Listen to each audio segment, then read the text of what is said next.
You think being nice is a virtue. You have been told your whole life that if you are agreeable, if you keep the peace, and if you make everyone else happy, the world will reward you. It is a lie. Being nice is not a virtue. It is a survival strategy that has outlived its usefulness. And if you are watching this, it is likely ruining your life. Let me show you your reflection. You say yes when your gut screams no. You apologize for things that aren't your fault. You apologize for taking up space in an elevator. You agree with opinions you actually hate just to avoid a 5-second awkward silence. You are the keeper of the peace, the smoother of edges, the good guy. But look closer at that reflection in the mirror. You look exhausted. You feel overlooked for promotions at work. You feel ignored in your relationships. You feel like a background character in your own movie, watching everyone else live in technicolor while you fade into gray. And deep down, beneath the smile and the nodding head, there is something else growing: resentment. It starts as a seed in your chest. Every time you swallow your truth to please someone else, you water that seed. You think, I am so nice to them. I do everything for them. Why don't they respect me? Why do they treat me like this? Here is the harsh truth the world won't tell you. People do not respect doormats. They wipe their feet on them, and then they walk away completely oblivious to the dirt they left behind. You cannot blame them for walking on you when you have laid yourself flat on the floor. You have made yourself walk on Abel. Why do you do this? Why do you betray yourself daily? It is not because you are morally superior. It is not because you are a saint.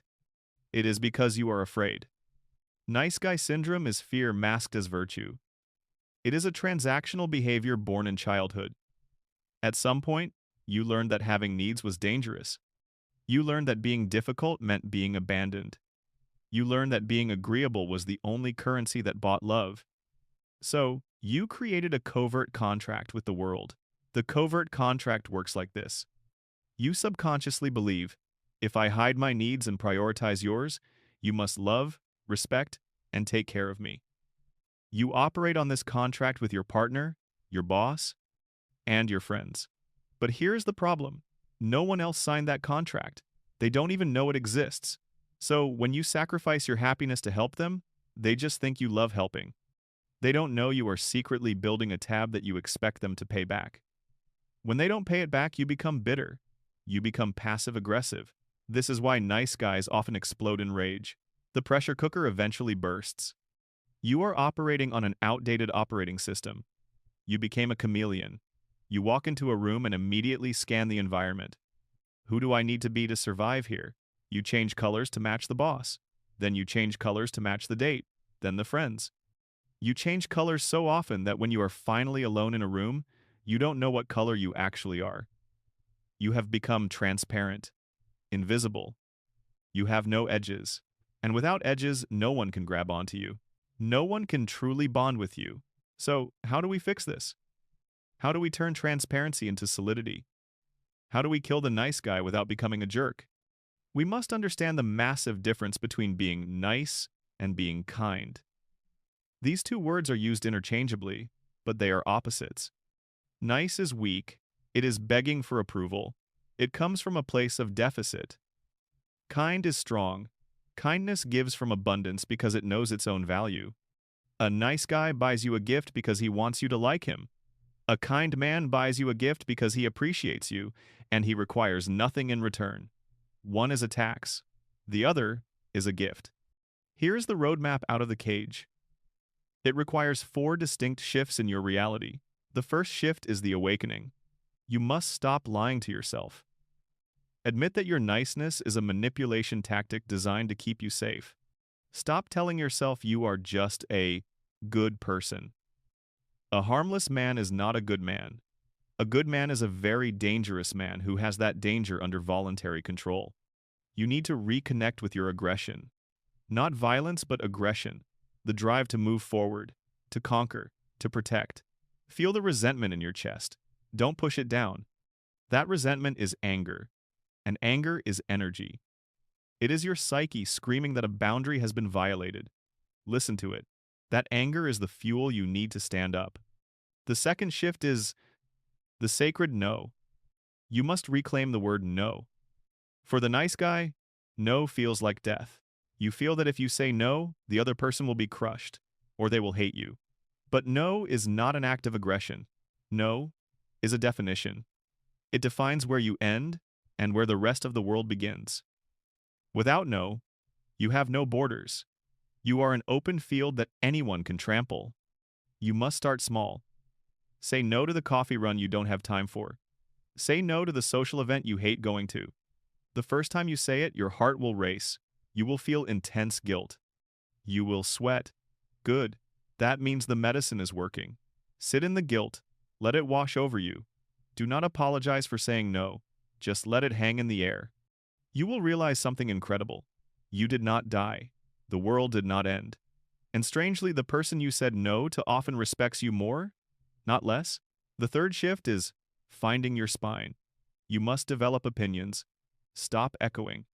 Stop saying, I don't mind, or whatever you want. When someone asks, where should we go for dinner? Do not defer. Pick something, even if it's wrong. Occupying space with your preferences is not selfish. It is existence.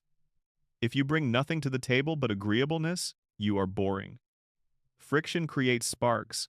Sparks create connection. Be willing to cause friction. Be willing to be disliked. If you are liked by everyone, you are loved by no one. You are vanilla ice cream acceptable to all, but nobody's obsession. Be a specific flavor. Some people will hate it, but the people who love it will crave it. The final shift is the integration. This is where you move from nice to kind. Once you have boundaries, once you have the capacity to be dangerous, your kindness becomes valuable. A nice guy helps a friend move a couch because he is afraid the friend won't like him if he refuses. He resents every step down the stairs. He is a slave to his fear. A strong person helps a friend move a couch because he has the energy, he values the friendship, and he chooses to help. He can say no, but he says yes. The action is the same. The energy is opposite. One is slavery. The other is generosity. You cannot be truly kind until you have the option to be unkind. When you stop begging the world for validation, a strange thing happens. The world starts giving it to you. Not the cheap validation you get for being obedient, like a pat on the head for a dog, but real respect. Because you respect yourself first. You become solid. You cast a shadow. You become trustworthy. People know your yes is real because they know your no is real. They know you cannot be bought. They know you cannot be manipulated by guilt. The world does not need more pleasant, fearful robots. It does not need more chameleons who blend into the wallpaper. It needs you, the real you, the you that has preferences, the you that gets angry, the you that has passion, the you that has a spine.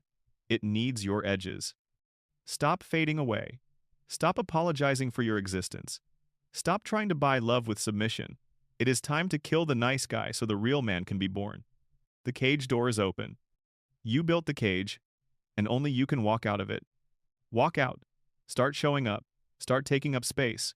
Start speaking your truth even if your voice shakes, especially if your voice shakes. This is not about becoming a villain. It is about becoming the hero of your own life. And heroes have boundaries. Heroes have standards. Heroes have the courage to be disliked in service of what is true. If you are ready to stop being a doormat and start building a fortress, this is your starting line. Do not let this video be just another thing you consume. Pick one thing today, one small opinion you usually hide and let it out. Watch what happens. You will feel a rush of terror, followed immediately by a rush of power. That is the feeling of your soul coming back online.